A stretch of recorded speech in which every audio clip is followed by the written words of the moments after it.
यार गाइस, आप लोगों को पता ही होगा रिसेंटली कर्नाटक गवर्नमेंट ने ओला और उबर को इलीगल घोषित कर दिया है। यार चलो बैन करने तक तो ठीक था, लेकिन इलीगल क्यों?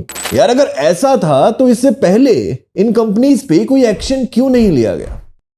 और अब उन लोगों का क्या होगा जो इन कंपनीज की सर्विसेज लेने लग रहे थे? तो चलिए आज की इस वीडियो में जानते हैं इन कंपनीज को इलीगल किए जाने के पीछे की कहानी के बारे में, और साथ ही सरकार इन कंपनीज को बंद करके ऑटो ड्राइवर्स के नुकसान को अगर बचा सकती है तो इतनी बड़ी बड़ी ई कॉमर्स वेबसाइट्स रन करने लग रही है, उनको बंद करके सरकार जो छोटे दुकानदार है उनके नुकसान को क्यों नहीं बचा सकती? चलिए जानते हैं। The Karnataka Transport Department issued a notice to stop Ola, Uber and Rapido autos in Bengaluru in the next 3 days. सरकार का कहना है कि राज्य में ऑटो सर्विसेज बंद हो जानी चाहिए और यात्रियों से राज्य सरकार द्वारा निर्धारित किराए से ज्यादा चार्ज नहीं वसूला जाना चाहिए।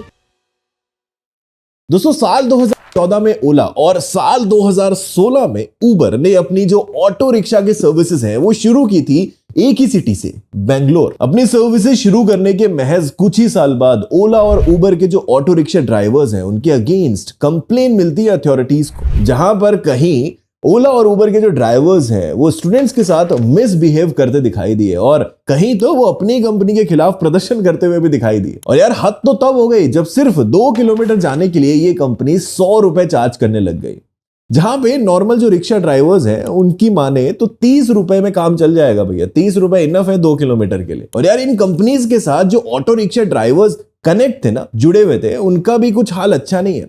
एक सतीश नाम के ड्राइवर है, उनका कहना है कि वो दिन के 1000 रुपए तक बना लेते थे, ठीक है, लेकिन 1000 रुपए में से जो 30% अमाउंट है वो कंपनी वाले रख लेते थे, मतलब 300 रुपए उनके गए, ठीक है। उसके बाद जो पेट्रोल का खर्चा होता था वो इन्हें देखना होता था, और इसके बाद भी मंथली मेंटेनेंस के नाम पे 600 रुपए इनसे लिए जाते थे, जो एप्लीकेशन के जो मेंटेनेंस होता है उसके नाम पे। और यार अब लास्ट में इनके पास इतने पैसे भी नहीं बचते थे कि ये अपने बच्चों की स्कूल की फीस पे कर पाए। और ये कहानी सिर्फ सतीश की नहीं है, ये बहुत सारे ऑटो रिक्शा ड्राइवर की कहानी है, जिसके बाद बार बार गवर्नमेंट के पास कंप्लेंट्स जो है वो जानी स्टार्ट होती है। और यार फिर गवर्नमेंट इन रिपोर्ट्स को सीरियसली लेती है और एक्शन लेते हुए इन कंपनीज को इलीगल प्रैक्टिस में डाल देती है और कंप्लायंसेस रिपोर्ट की डिमांड करती है इन कंपनीज से। और यार इसका ना बहुत ही सिंपल कारण था, 30 रुपए जहां पे चार्ज करने चाहिए कस्टमर से, उसकी जगह पे ये 100 रुपए चार्ज करते थे। अब यार गवर्नमेंट ने कंप्लायंसेस रिपोर्ट तो इन कंपनी से मांग ली थी, बट दिए गए टाइम में रिपोर्ट ना सबमिट करने की वजह से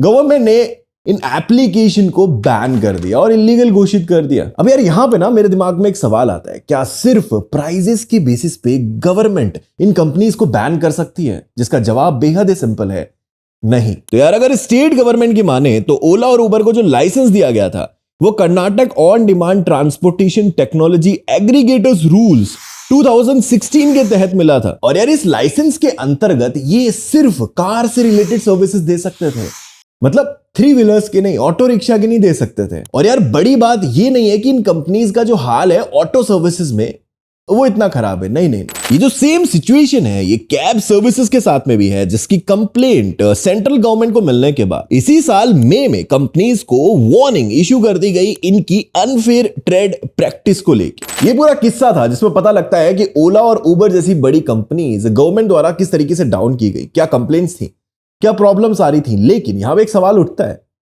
कि क्या गवर्नमेंट को इन कंपनीज को डाउन कर देना एक अच्छा सॉल्यूशन था, या कोई और बेहतर सॉल्यूशन इसका हो सकता था? क्योंकि टेक्नोलॉजी को किसी फील्ड से हटा देना किस हद तक सही है? अब यार एक तरफ तो गवर्नमेंट ने इन कंपनीज के ऑटो की जो सर्विसेज होती थी उनको बंद कर दिया, और दूसरी तरफ जो ऑटो ड्राइवर्स हैं उनको एक सलाह भी दी और एक वार्निंग भी दी है कि अगर आप इन कंपनीज के पोर्टल पे लॉगिन करते हैं एज अ ड्राइवर, ऑटो आपके पास ऑटो है और आप लॉगिन करते हैं, तो आपके ऊपर 5000 रुपए का फाइन लागू हो जाएगा भैया। अब यार इस बात से आप अंदाजा लगा ही सकते हैं कि सरकार कितनी सीरियस है इस बैन को लेके। अब इस बात के सॉल्यूशन के लिए बैंगलोर ऑटो यूनियन ने अपनी ही ऐप नामा यात्री जो है वो लॉन्च कर दी है। मौके का सही फायदा उठा लिया करो। जो कि बेकन फाउंडेशन की हेल्प से डेवलप की गई है। और ये जो फाउंडेशन है इसे सपोर्ट किया जा रहा है इन्फोसिस के को फाउंडर के द्वारा। यार ये जो एप्लीकेशन है ये एकदम लोकल एप्लीकेशन होगी और बेहद ही कम दाम में, पैसे में आपको ऑटो रिक्शा की जो सर्विसेज है वो देगी। और ये कब लॉन्च होने जा रही है? 1 नवंबर को ये जो एप्लीकेशन है ये लॉन्च हो जाएगी। अब यार इन अनफेयर प्रैक्टिसेस को देखते हुए गोवा और केरला की जो गवर्नमेंट है वहां पे उन्होंने खुद की टैक्सी सर्विसेज शुरू कर दी है। दोस्तों यार एक रीसेंट आई न्यूज की माने तो अमेजोन और फ्लिपकार्ट के जो शॉपकीपर्स हैं जो उनको सामान प्रोवाइड करते हैं 7 करोड़ से ज्यादा लोग उनसे गुस्सा हैं। जिसके पीछे का जो कारण है वो ये है कि ई कॉमर्स जो वेबसाइट्स हैं ये उनके कस्टमर्स ले जाने लग रही हैं। अब यार इन शॉपकीपर को खुश रखने के लिए सरकार या तो ई कॉमर्स वेबसाइट को बैन करे या फिर इन शॉपकीपर्स को लोकल लेवल पे एक वेबसाइट या ऐप को लॉन्च करना चाहिए। यार अगर बैन करना इस प्रॉब्लम का सॉल्यूशन होता तो ई कॉमर्स वेबसाइट से जो हमें फायदे मिलते हैं, हम घर पे बैठ के हमारे पास हजारों ऑप्शंस होते हैं, उसमें से हम चूज कर सकते हैं, हमारे घर पे ऑर्डर आ जाता है टेक्नोलॉजी की हेल्प से, तो हम फिर से उस ट्रेडिशनल शॉपिंग वाले दौर में चले जाएंगे। यार कर्नाटक में ओला और उबर बैन हो जाने के बाद ये जो नई ऐप का इनिशिएटिव है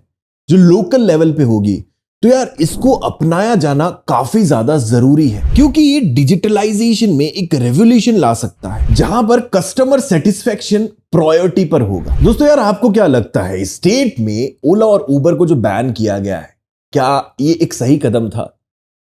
आपकी जो भी राय है आप कमेंट सेक्शन में मुझसे साझा कर सकते हैं। चलिए मुलाकात करते हैं और एक्साइटिंग वीडियोस के साथ। Stay tuned, keep watching and thank you so much for watching this video till the end.